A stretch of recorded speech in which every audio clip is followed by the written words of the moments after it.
your website right now says there are 80 total cases. That's not true, is it?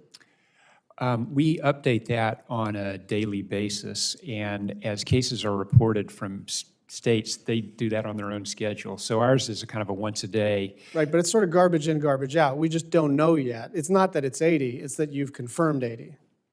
That's correct.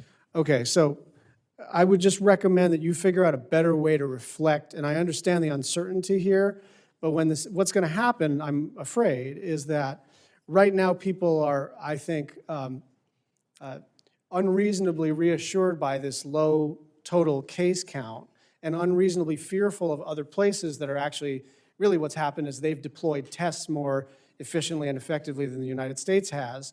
And so what's going to happen is we're going to be calm until the tests get deployed, and then those numbers are going to spike like crazy, and we're going to have a panic as a result of that. So I think you've really got to figure out on the communication side how to reflect that uncertainty and prepare the public for the very high likelihood that the number of cases that we have confirmed is going to skyrocket, not because epidemiologically anything changed, but because we finally deployed the kits. Yes, sir. I think we'll know the study that Senator Cantwell described to us will help address that issue. If we do more testing and we don't find, I think that is possible. I think that I'm talking about in the next couple of weeks as right. the testing goes right exactly. up. No, I agree. So final question for you.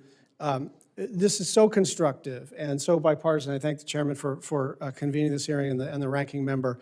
Can you ask the folks at the CDC if they would commit to a daily briefing on camera, no politicians involved? It doesn't have to be inflammatory. It doesn't have to be alarmist, but just a daily, here's what's going on. Because that's what happens in a natural disaster context. That's what happens when you have a sort of a civil defense issue.